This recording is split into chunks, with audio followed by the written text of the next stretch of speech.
A Zoom é plural, a Zoom é digital. A Zoom é plural, a Zoom é digital.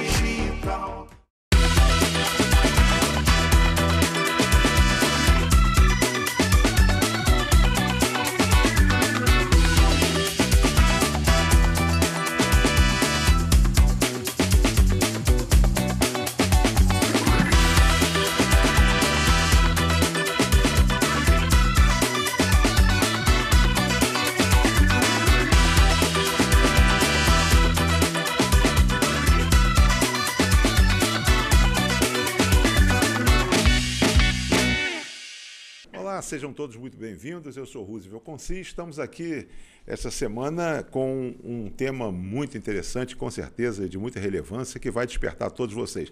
Aguardem conosco, não saiam daí, porque daqui a pouco vocês já vão tomar conhecimento do que se trata. E, como toda semana, nós estamos trazendo temas que sejam de relevância aqui para um debate nacional, internacional, que desperte. Às vezes, no primeiro momento, você pode pensar que isso não tem a ver diretamente com você, mas na fluidez do programa, no decorrer do programa, você vai ver que tem tudo a ver com você, com nós todos. Tá? Nós estamos falando de Nova Friburgo, a 150 quilômetros da nossa capital, Rio de Janeiro, em torno de 2 horas e 20, 2 horas e 15, a 2 horas e meia aqui, e nós estamos aqui associados. A nossa imagem vai direto para Nova Friburgo, para Teresópolis, para Petrópolis e para um pool de emissoras em São Paulo, com mais de 100 emissoras na Soul TV, na Startup Soul TV. Se você tem aí uma TV LG ou uma TV Samsung, você pode baixar o aplicativo Soul TV e você vai ver a nossa imagem, o nosso programa no conforto da sua casa, do seu trabalho, e aí numa TV convencional. Em caso contrário, você tem aí todos os equipamentos nas redes sociais. Somos o único programa aqui da nossa emissora, da Zoom TV, hoje que está no Spotify, também está o conforto também do Spotify. É sempre um prazer dizer para você que a nossa cidade, por que nós fazemos isso? Porque muitos que nos veem, que nos ouvem, são de fora do estado, são muitas das vezes também de outros países, e isso é importante para que a gente esteja situado. Nós estamos no centro do estado do Rio de Janeiro, tá? A 847 metros de altitude. E hoje nós vamos falar aqui de um tema, vocês aguardem, por favor, daqui a pouco nós vamos apresentar os nossos 2 convidados para esse debate. Mercados estagnados são aqueles que enfrentam desafios como baixo crescimento, alta competitividade ou a falta de inovação, o que pode limitar o avanço das empresas que atuam neles. Porém, o Brasil, cases recentes mostram como a criatividade e a ousadia podem transformar setores tradicionais, trazendo soluções inovadoras e gerando novas oportunidades de negócio. No setor de bancos digitais, por exemplo, a Nubank se destacou ao simplificar a experiência do cliente em um mercado antes dominado por grandes instituições financeiras. Com um aplicativo intuitivo, a ausência de taxas abusivas e um atendimento humanizado, a Nubank transformou a relação dos brasileiros com o sistema bancário, forçando até os bancos mais tradicionais a acelerarem a sua transformação digital. Já no segmento da mobilidade urbana, a 99 foi a pioneira a oferecer alternativas acessíveis e locais ao transporte tradicional. Além de concorrer diretamente com táxis, empresas, expandiu para outros nichos, como a entrega de alimentos, por exemplo, 99 Food. Essa diversificação, adiada ao entendimento das particularidades do mercado brasileiro, ajudou a 99 a ganhar relevância nacional.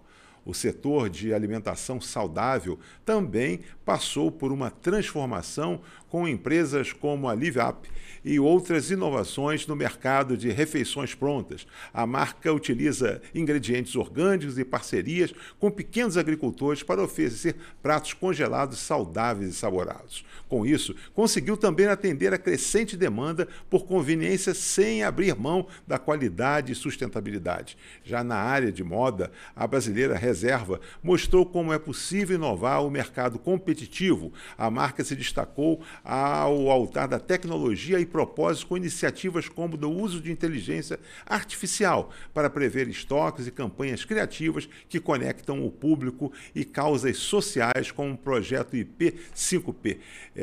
E diante de tudo isso que a gente está falando, eu acho que é importante que a gente traga não só os exemplos de agora que a gente passa, mas a gente possa bater um papo com dois especialistas que vão trazer aqui para a gente não somente soluções inovadoras, mas vão mergulhar com informações, com conteúdo e, acima de tudo, com conhecimento, que eles são detentores.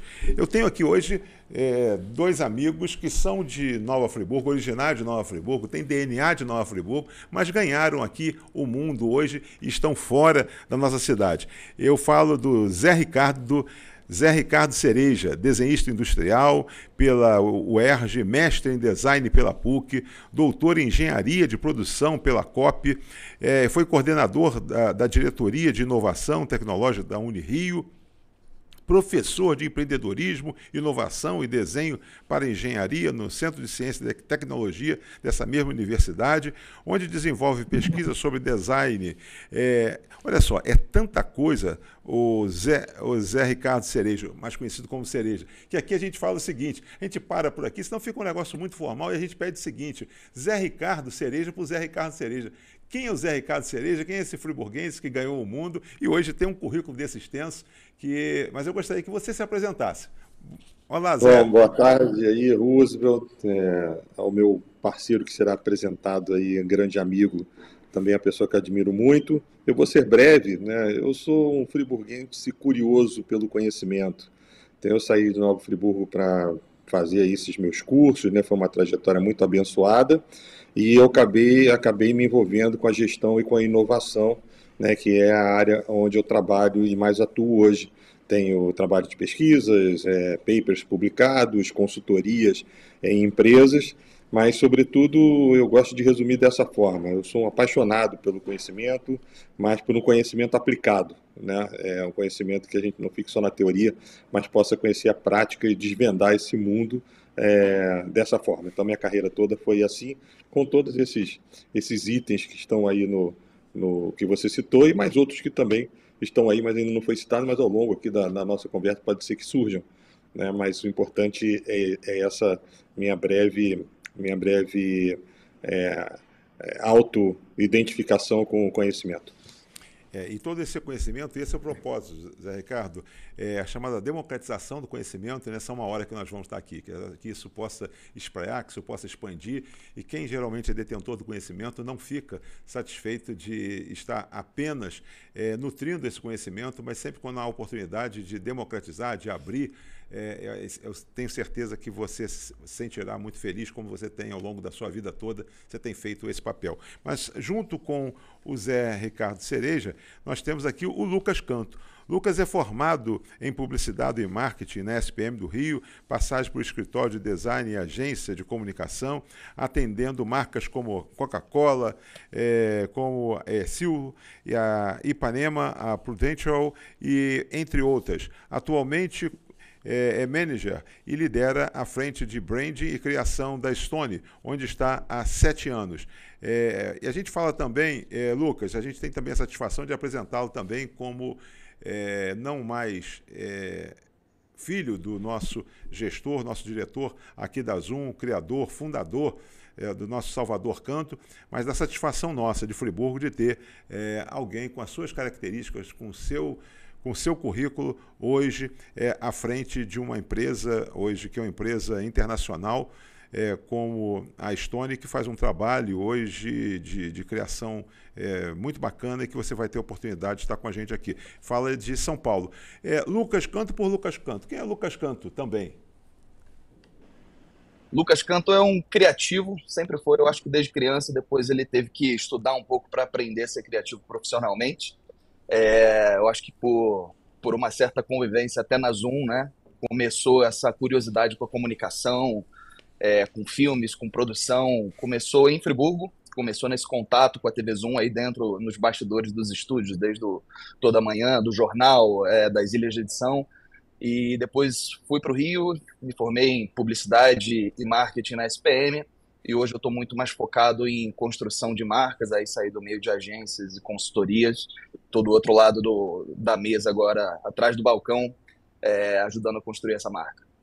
Que bom, que bacana. E dessa forma, vocês já viram, hoje olha o timaço que nós temos aqui, com certeza vocês vão ter aí uma hora de um bate-papo muito legal, muito interessante, e fiquem atentos. O nosso tema hoje é o tema a revolução criativa. Como a inovação transforma mercados estagnados. Para que a gente possa começar e você possa entrar no papo e você, junto de quem você está, onde você está, você possa se apropriar do que vai estar sendo falado aqui, a gente pede geralmente que na abertura os nossos convidados, os nossos debatedores possam fazer a contextualização do tema, né? Então, pode ser que às vezes no primeiro formato, né, vocês não tenham aí pego o que efetivamente a gente possa tratar ao longo dessa 1 hora. Mas a gente vai pedir. Então, Cereja e Lucas, eu queria que nesse primeiro momento vocês pudessem fazer a chamada contextualização. A gente fala que é o nivelamento. Vamos trazer todo mundo para dentro do papo e a partir de então a gente começa a debater. Quem começa aí dos dois, fica à vontade. Lucas, fica à vontade. Se quiser falar um pouquinho, depois eu complemento. Perfeito, Cereja. Eu acho que assim, eu tenho uma visão até de onde eu estou vindo pela construção da Stone, né, sobre estagnação de mercado, que é um pouco de uma visão interna que passa por uma indústria que teve essa estagnação, né? E aí eu acho que quando a gente fala de mercados estagnados, podem ter N formas de um mercado se estagnar, né? Seja por macroeconomia, alguma crise política, a gente passou por também estagnação de mercado durante uma pandemia, que ninguém aqui pensou que viveria, mas a gente lidou com a estagnação praticamente da economia de todos os setores durante o Covid, né? Mas também pode ser por um quesito regulatório, por exemplo. Então, a Stone ela começa logo após o Banco Central abrir o mercado, que antes era um duopólio dividido por Redcard e VisaNet, e que coloca-se em pauta dois principais problemas, né? Quando tem uma indústria estagnada ou sem incentivo, ela automaticamente diminui o nível de serviço, aumenta o preço, ou você tem um efeito também de muitos players jogando e baixa diferenciação, né? Então, quando a gente consegue abrir as portas até para novas tecnologias entrarem, quando a gente tem outros players movimentando o mercado, ou alguma diferenciação por parte das empresas, a gente consegue ver que, apesar da indústria um pouco parada, também é uma oportunidade sempre que existe uma crise, né? Então, quando a gente fala de um mercado estagnado, ali provavelmente você também tem alguma chance de diferenciação dado o nivelamento que é imposto nas empresas que estão jogando esse jogo, né? Então, acho que existe essa visão macro, existe esse fator macro, e existe o recorte também que pode ser por indústria, né? Então, determinado segmento está passando por uma fase de estagnação que seja específica desse ramo, né? E aí eu acho que é muito importante a gente fazer esse recorte, né, Cereja? Do que é uma estagnação a nível nacional ou o que é uma estagnação a nível indústria, né? Então, eu acho que você pode até complementar, queria muito sua visão sobre essa introdução do tema. Vamos lá, eu vou complementar tudo isso que você falou e eu gosto sempre de resumir de uma maneira prática, né? O que é um mercado estagnado? O mercado estagnado, ele é basicamente um mercado que só concorre por preço, né? Você não tem nenhum tipo de diferenciação a não ser competir por preço. Quando você chega com uma indústria, uma empresa que está competindo por preço, significa que ela está estagnada. Não há nenhum tipo de diferenciação. O que acontece? Isso faz com que o seu crescimento ele não aconteça da forma desejada. E isso, como o Lucas falou, tem diversos aspectos do ponto de vista macroeconômico, do ponto de vista microeconômico também, mas se a gente for comparar cenários com outros países, e aí é uma sequência, uma cascata de elementos que vão determinar essa estagnação de mercado, a gente tem, por exemplo, o Brasil, infelizmente, é um país que tem processo muito longo, muito burocrático para inovação, pouca facilitação, pouca educação em relação a isso e muita ativação de mercado e empreendedorismo no automático, ao passo que outros países têm, ao longo do desenvolvimento do empreendedorismo, o desenvolvimento de inovação em seus produtos, o que os torna mais competitivos.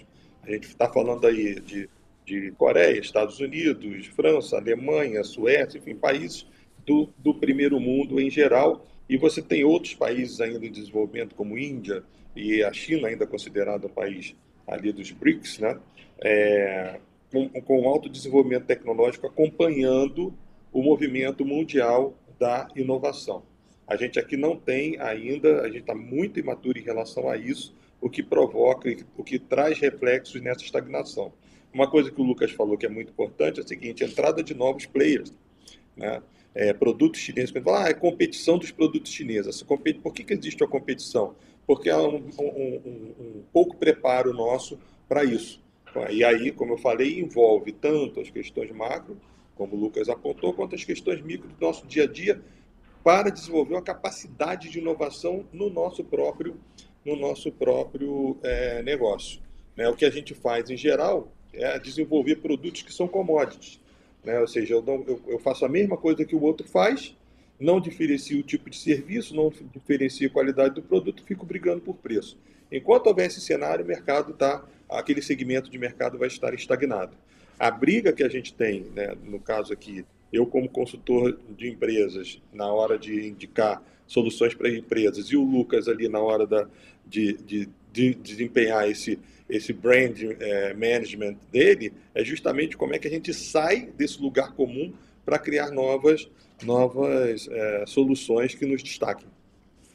O Lucas, o Cereja, ele traz uma situação seguinte, daquela caracterização de preços, né? Nivelamento de preços e tal, com relação ao mercado estagnado, ele traz isso como algo que possa ser, mas isso já não é um sintoma, só para que a gente possa, para quem está aqui nos vendo e ouvindo, existe algum sinal ou sinais que possa ser dado em relação ao mercado em início de estagnação ou estagnado, ou isso isso se apresenta, traz um pouco para isso, se são avisos, se a gente está acompanhando, ou seja, né, quer seja em serviço, quer seja em produto, até depois eu queria que você desse uma distinção, que quando a gente fala em produtos, depois a gente fala em serviço também, estagnação com relação, mas nesse momento, sinais. Perfeito, Roosevelt. Eu acho que a gente tem alguns sinais que eles são bem gerais e que podem ser percebidos. Eu acho que pegando o ponto do a briga por preço, né? É o que a gente fala pela briga pela margem. A gente vai começar a disputar quem abaixa mais o preço, quem tem mais caixa para conseguir segurar a empresa abaixando o preço, vírgula por vírgula. E isso vem com outro sintoma atrelado, que é a baixa diferenciação. E aí a gente pode falar tanto de produto quanto serviço, né? Quando o público começa a não ver ou não sentir uma diferenciação entre concorrentes e começa a tomar decisão de compra baseada no preço, eu acho que a gente começa a ver uma indústria estagnada, né? Eu acho que outra forma que a gente pode ver, eu acho que é mais fácil em empresas de grande porte, quando a gente começa a notar que o mercado e o valor das empresas e das ações ele não tem subido, a gente não tem essa rampagem do valor, a gente não está vendo crescimento ano após ano. Né? Então, quando a gente fala de um crescimento abaixo mais ou menos de 10% por ano, a gente já fala que está retrocedendo, né? O ideal é 10% para cima, mas geralmente em mercado estagnado o que acontece é o efeito caranguejo, né? As ações e o preço ele vai andando pelo lado e a gente não tem nenhum crescimento, quer dizer, literalmente fica estagnado naquele patamar. Cereja, e aqui a gente vê, quer dizer, pelo seu currículo, além de você ser sócio de empresa, esse trabalho que você faz de consultoria, você, quando é chamado, você já é chamado já com um diagnóstico da empresa estagnada, ou você já na consultoria plena, você já consegue já passar esses sinais? Que eu estou querendo falar com relação aos sinais, né? Porque depois nós vamos falar o seguinte, depois que ela está estagnada, quais são as habilidades que nós teremos para que a gente possa, esse caranguejo, ele não ande para o lado? Alguma coisa nesse sentido, Cereja? Bom, foi uma ótima pergunta. Eu só vou fazer só um complementozinho do que o Lucas falou, né? Nem no que ele falou, falando de modo geral, Roosevelt, da sua pergunta é o seguinte: quer saber se o mercado está estagnado? Olha número. Né? Números é o maior orientador de negócios que a gente pode ter. Se você tem sucesso no número, seu negócio está indo bem. Se você não tem sucesso no número, significa que você está parado ou no declínio. Né? Então, números é olhar número, como ele falou, percentuais, venda de ações, etc., o grande indicador, né? Entre vários aí que são importantes para sair daquela situação, metodologias, etc. Agora, essa sua pergunta ela é engraçada pelo seguinte, eu sempre digo, eu nunca sou chamado para festa, eu sou chamado sempre para arrumar o salão depois que a festa acontece, daquela bagunça, exatamente.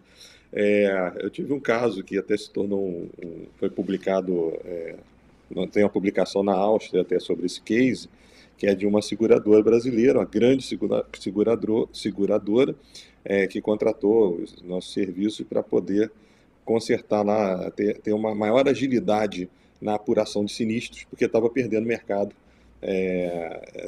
para outros seus concorrentes. E aí a pessoa chegou para mim e falou assim, olha, acabou o dinheiro, a gente já fez mais de 100 reuniões, durante 9 meses não conseguimos resolver. Então não tem dinheiro para poder investir em mais soluções e tal, é por isso que a gente está contratando essa consultoria. Então geralmente ela vem assim quando a coisa já está bem bagunçada, não nos sinais. Tem muitíssimo poucos casos em que eu participei assim para uma análise de cenário de futuro, né? Mas raríssimas, por uma ou duas vezes só. Mas geralmente é quando a coisa já está num declínio forte. Num declínio forte. Enfim, respondi a sua pergunta? Acho que sim. Não, sim, com certeza. Lucas, acho que o Lucas quer falar, complementar alguma coisa com relação a... Não, só me identifiquei na parte que ele falou que nunca é chamado para festa, geralmente assim na cereja, na xepa já. É. Agora, o seguinte, com relação às habilidades, né? Quais habilidades e estratégias criativas são essenciais aí para a gente começar a reinventar um setor, por exemplo? Lucas, já que nós falamos, quais são essas... Como é que você vê a necessidade, o perfil desse profissional, ou quais as habilidades desse profissional ele tem que colocar à disposição para esse tipo de enfrentamento, por exemplo? Como é que você vê na sua empresa isso aí? Perfeito.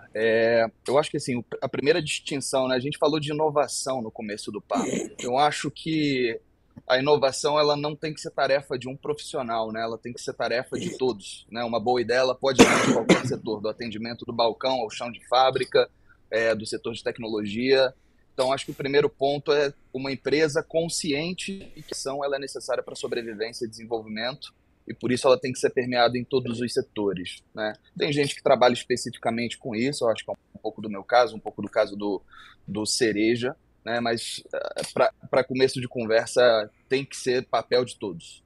Acho que o segundo ponto, hoje a gente não pode não olhar para a tecnologia, novas tecnologias que estão entrando no setor. Isso pode significar uma mudança drástica de mercado, isso pode significar uma vantagem competitiva, né? Então a gente tem olhado muito, essa semana inclusive, a notícia da AI chinesa, que está entrando no mercado e conseguiu derrubar as ações americanas no maior volume da história, né? Então a gente vê o quanto que uma notícia sobre tecnologia consegue sacudir a maior economia do mundo. E eu acho que um ponto que qualquer um pode fazer, que é o dono da padaria até o dono das grandes empresas, tá escutando o cliente. Então, quando o Zé fala de números, né, é 100% verdade, e muitas das vezes você consegue, por outro lado, complementar essa visão com a opinião do seu cliente, a dor do seu cliente, ou o estado de satisfação dele. Então, quando você está com o dedo no pulso da opinião do cliente, de quem está comprando de você, ou principalmente, né, de quem deixou de comprar, por que deixou de comprar, por que não está gastando mais como gastava antes, você tem uma informação aí, quem tem informação sai na frente, né? Então, diria que são 3 pontos. O Cereja, a gente tem aqui, culturalmente, a gente tem uma fala que atrela o seguinte: mercado estagnado, mercado parado, né? Empresa. Isso tem a ver, ou seja, porque essa relação de mercado, a gente coloca tudo dentro do chamado desse ente, né? Mercado. Mas isso, eu, sinceramente, pelo que vocês passam aqui, não significa obrigatoriamente, né? O momento hoje, às vezes, de paralisação de um mercado, ele pode encontrar esse empresário também nessa estagnação, ou seja, mercado parado, sempre mercado geral parado, né? E existe o mercado geral parado, ou pode haver num mercado com esse sintoma dessa paralisação, pode ter o empresário que ele possa ser inovador, que ele possa ter em construções, que levem ele a ter o seu diferencial, porque sempre a gente joga na conta do mercado, está tudo parado, né? Traz isso para a gente, porque isso é uma coisa de domínio público, né? Nas ruas a gente vê isso. Está tudo parado. Como é que está o mercado? Está parado. Mercado parado e mercado estagnado tem a ver com o que a gente está falando hoje. Traz isso para a gente, que isso é cultura popular. Mercado parado é mercado de oportunidade, porque se tem gente parada, tem espaço para você se mexer. O Lucas tinha mencionado isso aí na fala dele, e eu concordo com isso, porque aquela história, alguns sentam e choram e outros vendem lenço. Então, todo empresário deve ter isso. O empresário que é apaixonado por aquilo que faz, ele deve ter isso em mente, porque não para. É um pouco... Eu tenho duas coisas que eu gosto sempre de falar lá para os meus alunos de empreendedorismo logo no início do curso. A primeira é a seguinte: esqueça que aquela imagem do empresário passeando de lanche em Angra. Isso pode acontecer, é desejável, mas não é o início do jogo. O início é de uma relação 24/7. O empresário já começa o mês devendo, ele tem obrigações, né? Então, assim, se o mercado para e ele para também, então desiste do negócio, não tem vocação para ser empresário. E a segunda coisa é a seguinte: o pior inimigo do empresário é a vaidade. Ele achar que a ideia dele é a melhor de todas, que a ideia dele vai vencer, que a ideia dele... E isso só provoca aquela corrida do hamster. Ele faz muito esforço dentro de um círculo sem que ele realmente avance no movimento. Então, o mercado estar parado não significa... o mercado estagnado e o mercado parado são duas coisas diferentes. Como eu falei, uma coisa está no nível macro, que é o mercado parar em função de forças externas, e a outra coisa é você estagnar, né? Ou seja, naquele movimento retilíneo, uniforme, como era nas nossas aulas de física, né? Em que você não consegue avançar, não consegue ter resultados melhores. O Lucas falou de uma coisa muitíssimo importante sobre o termômetro, né? Além dos números, o olhar do cliente. Isso é fundamental, já que a gente está falando de inovação e criatividade, é fundamental olhar o cliente. As grandes empresas, já há alguns anos já vem essa fala sobre as empresas que se sustentam e vão continuar se sustentando no futuro, são empresas que investem na experiência do cliente, né? Mas a experiência do cliente envolve do detalhe, da observação, daquilo que agrada a pessoa até aquilo que vai promover a venda, a aquisição de produto e pós-venda e o cuidado do pós-venda que o cliente deve ter, o empresário deve ter. Ou seja, é um pensamento sistêmico. A gente tem muito um pensamento mecanicista, imediato, linear, né? Não é um pensamento sistêmico. A grande mudança está aí.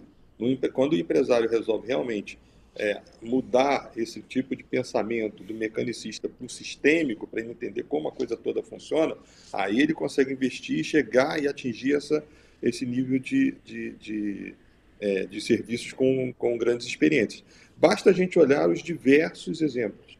E aí eu vou citar um que deixou isso de lado e que hoje é uma commodity que briga por preço, que é o Uber. O Uber, quando começou, eram carros bem selecionados, tinha uma balinha, uma água, né? Era um outro tipo era a experiência. Verdade. Entrou para poder concorrer com um mercado altamente sindicalizado, organizado, que eram os táxis, né? Que não tinham, por ter um domínio de mercado, eles não tinham preocupação com esse cuidado. Aí o Uber entra. De repente o Uber entra em crise e hoje tem os piores carros, compete por preço. Você fica ali, quem tem o 99 e o Uber, fica ali olhando qual que está mais barato, eu pego um ou outro. Ele não é mais aliás, muitas vezes é uma péssima experiência de transporte. Nesse ponto, aí os taxistas se organizaram também, porque é uma tecnologia facilmente replicável. E, né, em São Paulo, por exemplo, você tem táxis de excelente qualidade, né, muito melhor do que muitos carros de Uber. Então, esse é um exemplo de estagnação, né? De você não deixar de investir na experiência do cliente e descer o nível de estagnação para competir por preço. Não vejo um futuro muito grande para o Uber, assim, por exemplo. Eu gostaria até de complementar, achei excelente o exemplo, aí por curiosidade, né? Em São Paulo tem muita gente que prefere pegar um táxi, aí vem a questão da regulamentação, causando talvez um agravamento da estagnação, né? Aqui o táxi ele é permitido andar na faixa expressa, que é do ônibus, só ônibus e táxi andam, o Uber não anda. Então você pega o táxi que você chega mais rápido e não perde seu compromisso, né? Então tem esse ponto também. Eu acho que um outro case que a gente pode puxar, né, Cereja, até falando da máxima que você inovou uma vez não quer dizer que você vai inovar sempre, né, que isso acontece de forma cíclica e não perpétua, é a própria Netflix, né, que conseguiu disruptar com um novo modelo de negócio, disruptou uma indústria, e hoje você tem 5, 6, 7 streams, né? A piada, na verdade, é que antes você precisava da Netflix e hoje em dia você tem que ter todos. Então, eles reinventaram a TV que você pagou a mensalidade, somando todas, quase de uma TV a cabo e não tem o filme que você quer. É, acho que a gente traz aqui o nosso público, nossa cidade, por exemplo, aqui, que é a cidade de vocês, né, de origem de vocês, DNA, a nossa cidade de Nova Friburgo, é uma cidade, é um polo nacional do vestuário, polo nacional metal mecânico, polo nacional têxtil, né? É, é, é, Cereja, quando você hoje é abordado para entrar aí numa empresa com a sua consultoria, hoje qual é o perfil das empresas hoje que mais demandam algo nesse momento no Brasil? Isso é cíclico? Por exemplo, nesse instante, nós estamos vivendo que tipo de demanda, que tipo de perfil, né, de empresário, né, você consegue já trazer, para que a gente possa começar a fazer já uma linha, para mostrar o seguinte, da necessidade de quem está nos vendo e ouvindo aqui, ele possa entender que ter hoje a figura de um profissional como você e a sua empresa, e qualquer outra empresa próxima dele, acho que isso não é nada de impossível, né? Então, para que ele possa ver qual é hoje o perfil dessa empresa, deste momento agora, por exemplo, diferente Tá, vamos lá. de tempos, É, né? vou falar responder a sua pergunta de duas formas, né? É, mais do que a empresa em si, existem metodologias para você trabalhar, para você fazer uma investigação diagnóstica situacional da empresa. E a metodologia da qual eu sou especialista, que é o Design Thinking, ele permite você fazer esse tipo de abordagem para empresas de qualquer tamanho. Atualmente a gente está trabalhando numa empresa, por exemplo, uma empresa de idiomas, que é uma empresa de ensino de línguas, mas in company, né? Empresas que trabalham é um curso que trabalha só para empresas, para ensinar francês, inglês, etc., só para empresas, ou seja, um mercado muito B2B, que está se reinventando, se reposicionando no mercado, etc. Também, e por outro lado, uma empresa de São Paulo, um grande grupo, de venda de computadores de segunda mão. Existe um mercado secundário de computadores, né, refurbished, e a gente está fazendo o trabalho para eles, que eles pretendem expandir. Então, tudo é sempre de acordo com a necessidade do cliente. E a duração do trabalho também, dessa consultoria, de acordo com o trabalho do cliente. Então, o cara tem uma padaria, vamos supor, e essa padaria quer se reposicionar, está ali, tem uma concorrência, está crescendo um monte de padaria em volta, né? Então, a gente atende, porque o Design Thinking ele permite essa elasticidade. Não existe assim, só posso aplicar esse tipo de trabalho em empresas do tamanho da Sul América Saúde ou do tamanho da AGA, né? Não, eu posso pegar uma empresa pequena e trabalhar essa empresa pequena. Já trabalhamos imobiliárias, escritório de advocacia, por exemplo, né, que é ali de um advogado só. Hoje eu tive uma reunião, por exemplo, no escritório de advocacia familiar, né? Para onde que a pergunta era assim: nós éramos líderes numa região em direito previdenciários, e a gente está perdendo mercado, não consegue mais atrair os clientes, estamos concorrendo por preço. O que a gente faz? E o mercado, e esse tipo de negócio de advocacia, ele tem uma regulação muito grande da OAB. Você não pode fazer determinadas coisas, tipo investir pesado em marketing, você não pode, tal. Então a gente está fazendo um trabalho de reestruturação do modelo de negócio. O ponto de partida é entender o seguinte: qual é o modelo de negócio que você criou?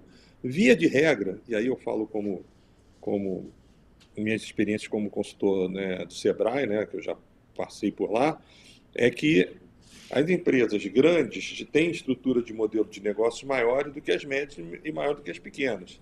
Então, o cara às vezes investe no negócio e vai pela sorte. 50% dá certo, 50% dá errado, né? E segue. Aí coloca o filho, a mãe, a sogra e tal para poder trabalhar e vai dando certo, né? Mas quando você vê assim, o modelo de negócio, eu fiz um trabalho, eu não vou tomar muito tempo com isso, mas eu fiz um trabalho aprofundado aí na cidade em 2006, já tem aí vai, muitos anos, é, sobre a indústria da lingerie aí na cidade. E uma das coisas diagnosticadas era a falta de modelo de negócio. Eram negócios totalmente espontâneos, né? Investimento ali em máquinas e tal, mas sem uma padronização, sem uma busca por competitividade, zero de inovação. E o mais assustador é a falta de modelo de negócio. Então, se você não tem um modelo de negócio, não tem um mapa de onde você está, para onde você pretende chegar, a tendência é você aumentar o risco, né, que o seu negócio fica, o risco de vulnerabilidade do seu negócio. Lucas, comentar. Não, achei maravilhosa a colocação. Meu único ponto, Cereja, era para você, em um tweet, falar um pouco mais de design thinking, que é super importante, é uma metodologia assim fantástica, mas muita gente confunde com design gráfico Sim. e não é exatamente isso, né? Eu queria aproveitar agora, já passamos aqui da metade do programa, nós estamos agora num momento em que a hegemonia do mundo, né, está sendo mais uma vez testada, está em todas as mídias, que é a mudança de governo nos Estados Unidos e, naturalmente, as repercussões que vêm agora, né? Mas a gente, internacionalizando agora o nosso papo, né? Como é que vocês veem essa posição agora? Quem é hoje que é ponta com relação a mercados, né, que nos inspiram, ou se nós já estamos inspirando, quais as áreas e o que significa? A gente fala nos Estados Unidos em hegemonia econômica, financeira, política, em coisas nesse sentido. E falamos em China e tal. À margem vem a Índia, por exemplo, quando a gente vê agora os indianos tomando as empresas, são os principais CEOs hoje das empresas, né? Principalmente lá no Vale do Silício e muitas outras. Quer dizer, tudo isso, como é que é a cabeça? Então, vamos falar então de Brasil, falar dos Estados Unidos, China, um pouquinho de Índia e outros países naturalmente. Só para que quem está aqui do lado de lá veja que, naturalmente, tanto o Lucas quanto o Zé Ricardo têm, naturalmente, essa expertise, quer dizer, do mercado também internacional. Por favor, Lucas, começando aí com você aí. Como é que está essa Babel? Ia fazer a sugestão, eu ia fazer a sugestão de ouvir primeiro quem dá aula sobre o assunto e eu complemento. Tá. Essa Babel aí. Vamos lá. Deixa eu só fazer um complemento rápido sobre o que o Lucas falou sobre design thinking. Eu acho que é relevante, Roosevelt, a gente dar uma passada sobre isso, tá? Pois não. O design thinking, ele é uma metodologia, quer dizer, design foi uma palavra que ficou muito aí desgastada um pouquinho pelo mau uso dela. Mas design é projeto e thinking é o pensamento de projeto. O que é pensar um projeto? É você pensar as coisas em torno do cliente, em torno do ser humano. Né? Ou seja, é uma metodologia que ela pega pensamentos divergentes, dá convergência e gera daí soluções inovadoras. Sabe aquela coisa de duas cabeças pensam melhor que uma? 5, 7, 10 cabeças pensam muito melhor do que uma. Então, o que o Design Thinking faz é dar voz a todos, para que todos possam contribuir com as suas ideias, com as suas visões, para que o negócio possa prosperar. E aí eu vou dar um exemplo na área da lingerie, que é um pouco Nova Friburgo, né?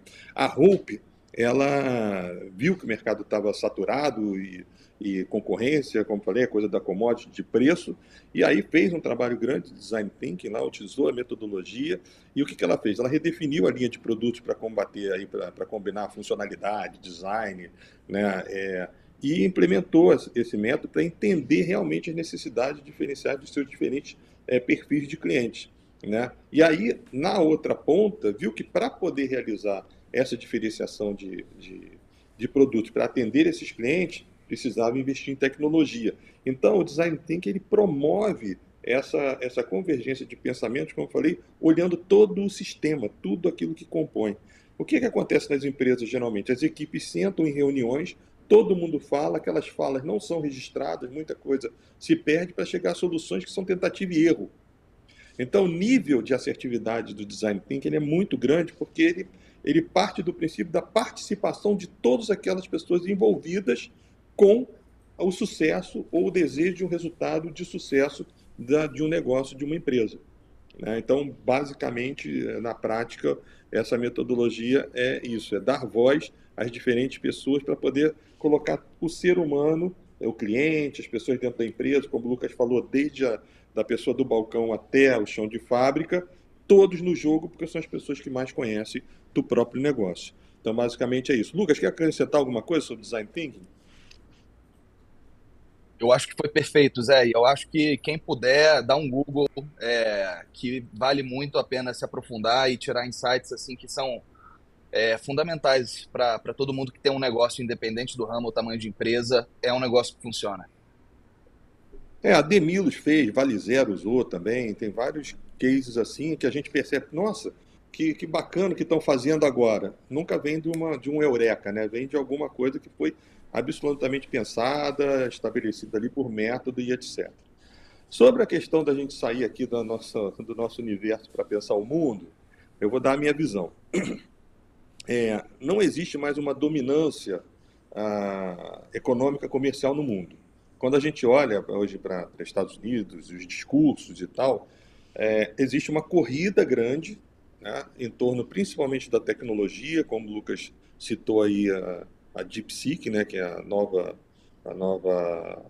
player da inteligência artificial que derrubou o mercado ontem, essa corrida, né? Então, assim, a gente tem a China concorrendo muitíssimo forte em termos de mercado, produtos mais baratos, mão de obra. Foi-se o tempo que o produto chinês era um produto que gerava desconfiança.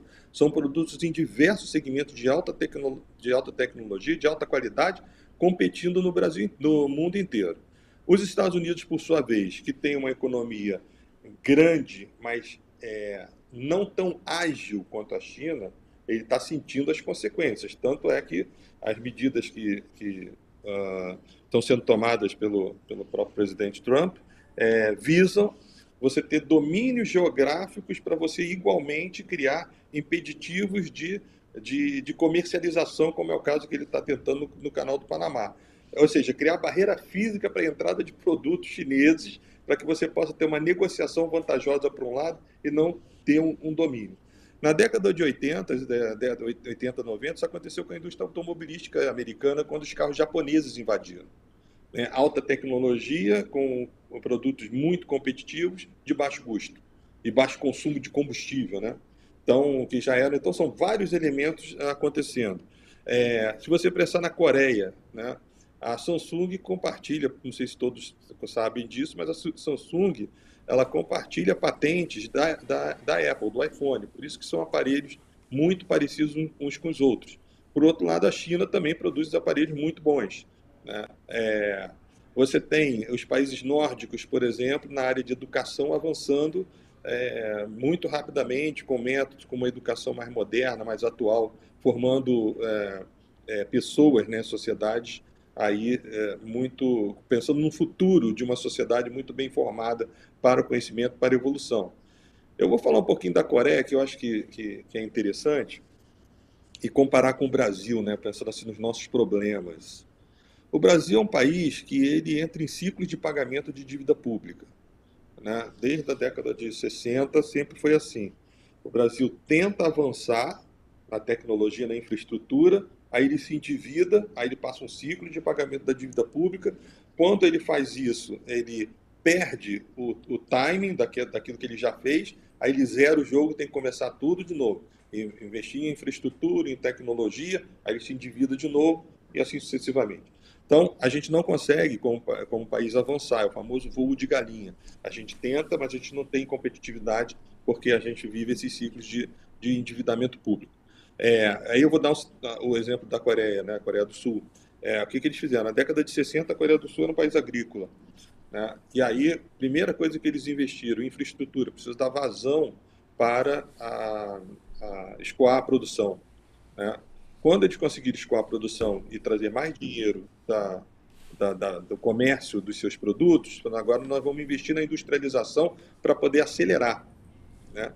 E aí começaram a investir, aliás, minto, o segundo investimento foi a educação, tá? Começaram a investir na educação.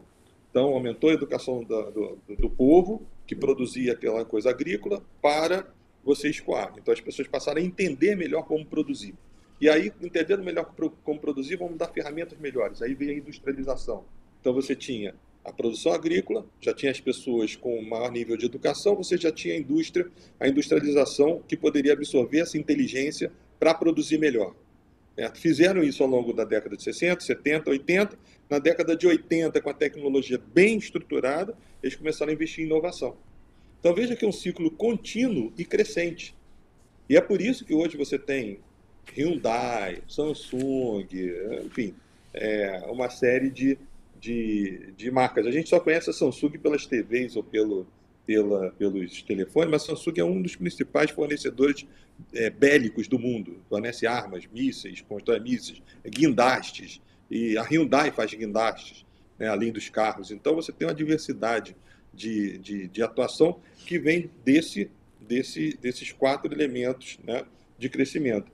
E aí, obviamente, o que o governo lá, né, o governo fazia isso sem esse autoendividamento que acontece no nosso país. Então, enquanto o Brasil ficar pagando dívida pública, a gente vai demorar para avançar. Qual é o problema? Que os outros países estão com uma corrida, né, que a gente não imagina como é. Né? Na China, você tem restaurantes inteiros totalmente automatizados. Sai da cozinha, a comida é um robô que leva, o pedido é por robô, altamente, né, segurança por reconhecimento facial nas estações de trem. É uma coisa assim, um tipo de controle. Olha que tem uma quantidade de gente tão grande que para ter uma bagunça, né, não custa muito pouco. E é um país que consegue se organizar bem, né? A Índia, a Índia já é diferente, você tem uma questão cultural muito forte, né? De uma cultura ainda muito religiosa, muito arcaica nesse sentido social. Por outro lado, dos centros de maior desenvolvimento tecnológico do mundo, né? O que tornou a Índia muito cara em termos de investimento, né? De investimento para empresas. Agora, como é que esses países fizeram também? Importando engenheiros, importando profissionais de outras marcas. Só para dar um exemplo sobre eletrificação. A China é o maior país de eletrificação de automóveis no mundo.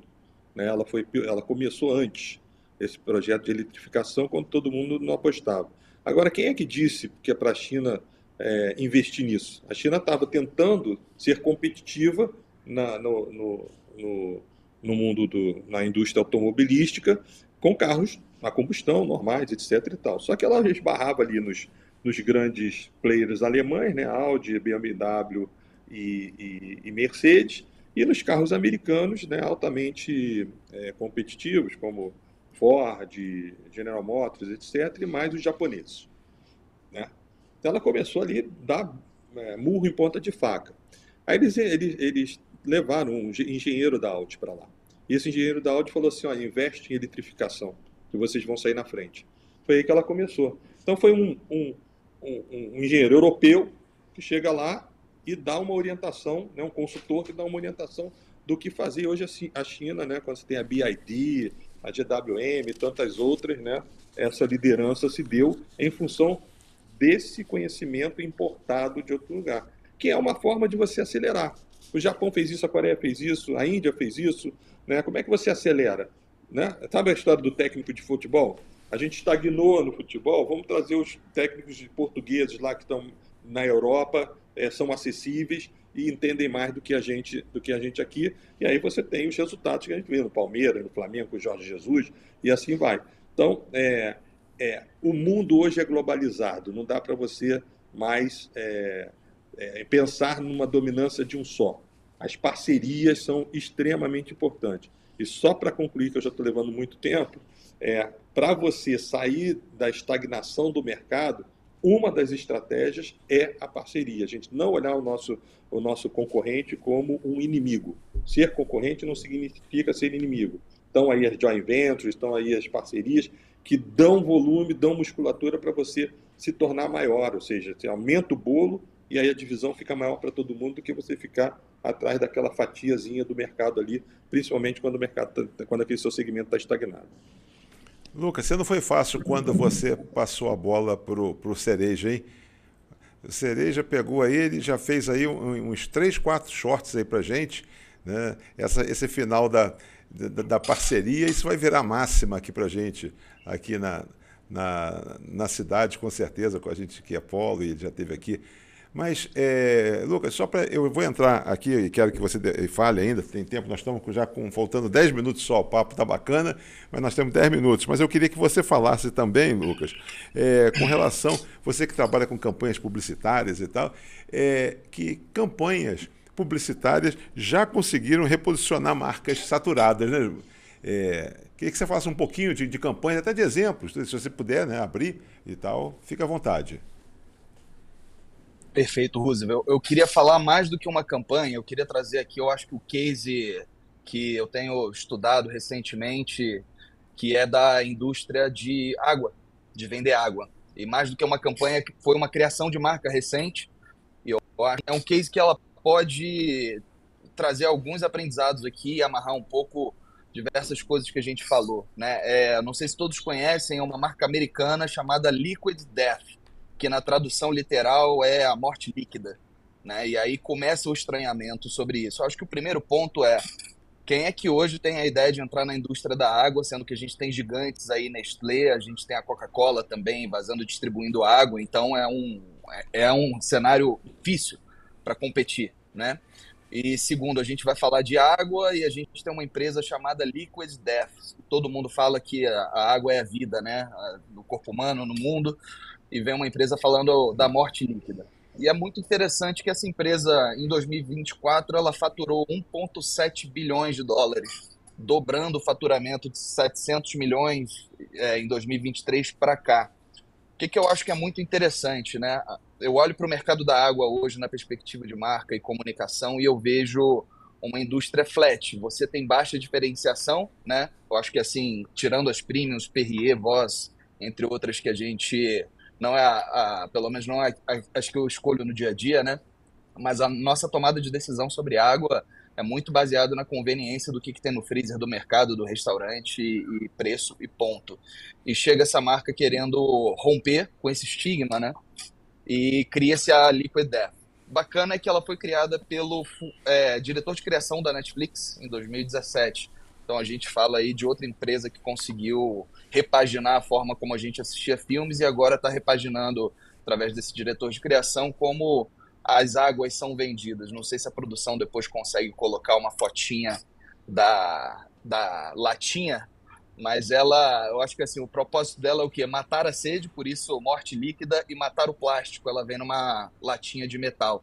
Já faz aqui, não tem diferença nenhuma, mas quando você olha a embalagem, parece uma lata de cerveja ou de energético, tá? O que eu queria trazer aqui? Acho que é muito bacana isso quando a gente olha para um produto que ele é tão sem personalidade, né? Sem diferenciação. Você olha na prateleira, você vai ver todas as garrafinhas transparentes e vem uma com essa pegada que tem uma caveira na embalagem e realmente propõe um estilo alternativo.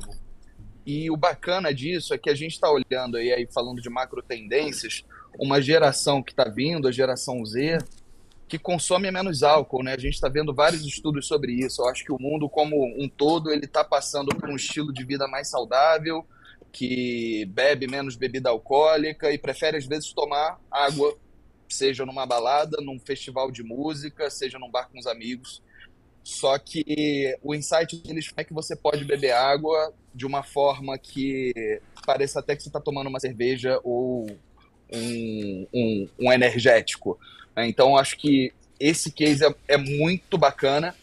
E aí, mais uma vez, né, como é que a gente pode sair do padrão? Eles vendem pela Amazon nos Estados Unidos e pelo Reino Unido.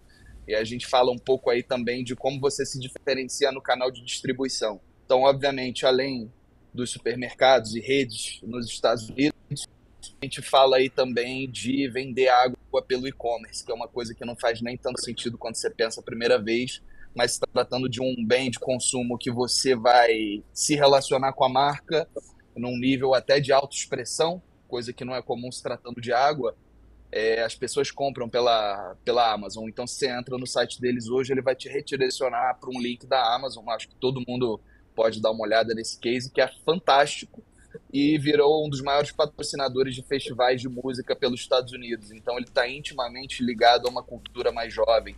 Então, acho que assim, esse é um belíssimo exemplo de como você vende água de uma maneira completamente diferente de um mercado que disputa preço e não tem diferenciação praticamente, né? E vira esse colosso que de um ano para o outro você dobra seu faturamento e atinge 1,4 bi de dólares. Então, acho que é um case fantástico, assim. Eu aqui no Brasil não vende, infelizmente, mas acho que vale botar depois aí alguma coisa, que é muito bacana esse case. Vamos colocar assim, o Marconi, vamos depois colocar aí essa latinha para que o pessoal já possa estar identificado com esse case aí, muito bacana. Olha, nós estamos chegando, temos 5 minutos finais. Eu queria dividir esses 5 minutos com vocês dois. Eu teria aqui para perguntar, mas na verdade aí vou deixar à vontade, mas se estiver dentro do... Cereja, como equilibrar, faltou isso aqui, como equilibrar, que o pessoal vai falar assim, como equilibrar inovação com riscos financeiros e operacionais, né? Mas deixe isso à vontade para vocês. Queria trazer para vocês aí, para que vocês pudessem, o que nós não falamos que deveria, nesse primeiro momento, não vão ter compromisso de volta de vocês, mas o que nós não falamos que nesses 2 minutos e meio para cada um a gente pode falar, e acho que é importante vocês se dirigirem aí ao nosso público. Fique à vontade. Qual dos dois inicia, por favor? Tá, eu diria o seguinte, sendo bastante breve. Uma das coisas que eu percebo das minhas consultorias, via de regra, é um esquecimento do empresário em relação ao não planejamento dos empresários em relação ao investimento. Para você promover o seu negócio, você tem que investir no seu negócio.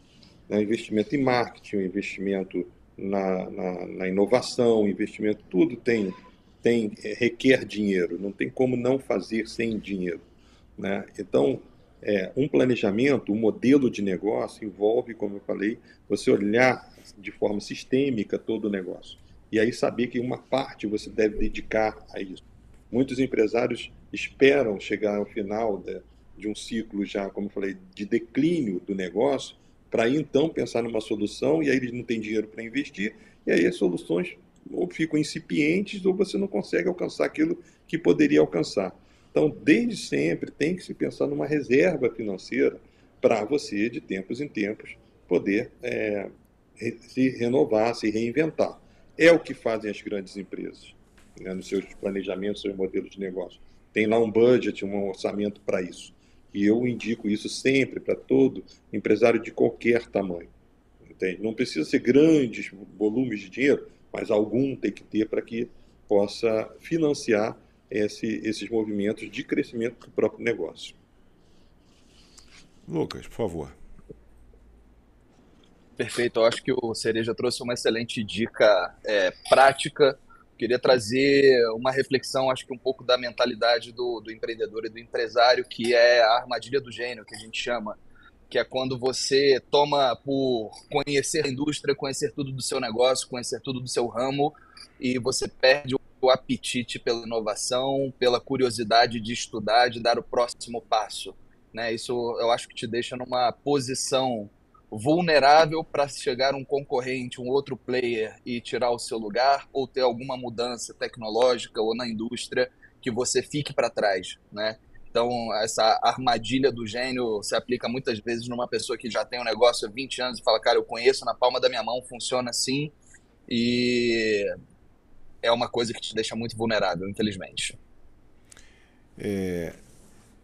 Lucas e Cereja, nós estamos chegando aí, temos aí mais 2 minutos. Queria deixar então para despedidas de vocês, compromisso de volta. Sempre é um prazer ter friburguenses aí que se notabilizaram aí pelo mundo, e agradecendo, acho que nós vamos aqui transformar, vamos mandar para vocês o link do programa e vamos transformar em alguns cortes, alguns shorts aqui, que acho que vai ser com certeza de muito aproveitamento para todos. Cereja, muito obrigado. Bom, eu quero agradecer aí, Roosevelt, esse momento de estar entre amigos, né? você, que eu já conheço já há bastante tempo, o Lucas também, que eu conheço já há bastante tempo, um profissional que eu respeito muito pela trajetória, pelo sucesso, e não podia ser diferente que essa conversa tivesse uma riqueza muito grande. Então, eu só tenho que agradecer a oportunidade de estar aqui. Espero estar aqui outras vezes, porque eu tenho um amor enorme pela cidade onde eu nasci e poder contribuir um pouquinho com o conhecimento, com a experiência para todos que estarão aí nos assistindo. Para mim é um prazer, um presente enorme. Lucas, um prazerzaço estar com você mais uma vez, meu caro. Tá bom? Que estejamos assim mais O vezes, prazer é meu. virtualmente e ao vivo. Tá bom? Faço do sentimento do Cereja o meu também. Eu acho que é só gratidão aqui pelo convite, pelo papo super alto nível. Acho que eu aprendi demais batendo esse papo. Vim para falar de alguma área de atuação que eu entendo, mas estando com Cereja é impossível você sair do papo sem aprender. E tá na Zoom aqui de volta também é um grande prazer. Sinto que eu tô sempre em casa, então aguardo pelo próximo convite. E obrigado pela condução, Roosevelt, foi fantástico. Nada. Olha, eu queria agradecer e dizer para vocês que é isso, quer dizer, o nosso propósito sempre, toda semana, é trazer o conhecimento e a gente poder democratizar o conhecimento através de dados, informações que decodificados, aí leva a essa transformação e ao conhecimento. Que você possa ter iniciado, por certo, com esse programa hoje, nessa edição, de uma forma e ao terminar você possa estar saindo de outra.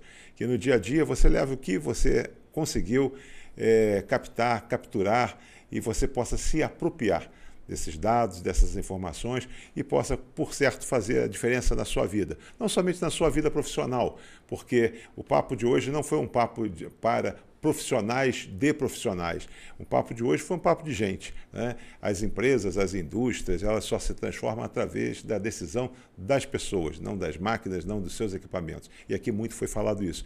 E é dessa forma que a gente tem um orgulho tremendo de ter hoje 2 friburguenses, hoje notáveis, aí no desenvolvimento das suas atribuições fora da cidade, um no Rio, outro em São Paulo, trazendo aqui, democratizando o seu conhecimento. Muito obrigado e até a próxima semana.